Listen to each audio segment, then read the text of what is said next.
Hello, Bryanston from the Black Mountains, South Wales. I'm Rob Yorke, and thank you for inviting me to speak to you briefly about environmental issues. 1861 was a very big year for the UK because it was the first country in the world where more people started to live in cities than in the countryside.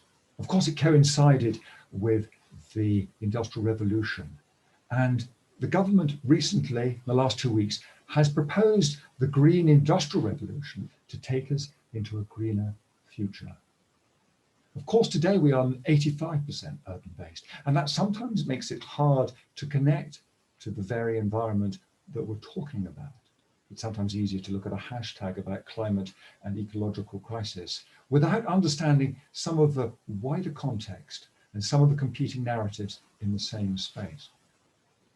Over the years, I've interviewed some quite interesting people.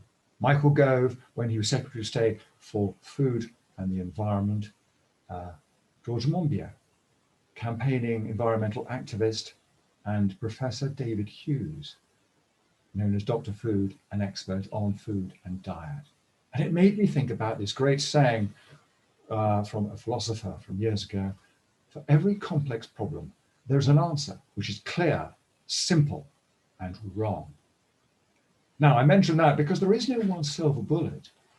And actually, as we navigate away from business as usual, because the status quo is over, we have to, I think, sometimes be careful not to just overturn the cart, but to harness the skills that we've got now to start that change and try and keep people in the room. Don't always knee-jerk reaction to a single issue campaign. An example, planting trees, very important, but let's not get too down the rabbit hole about what type of trees. Let's be braver in a diversity of maybe non-native species, which may be more resilient to the climate in the future. Also, eating meat. It's not about stopping eating meat altogether, but being smarter about what meat we eat.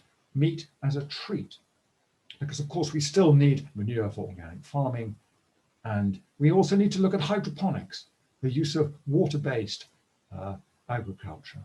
All of these ideas must be in the room at the same time. So let's get more curious. Let's get less confrontational.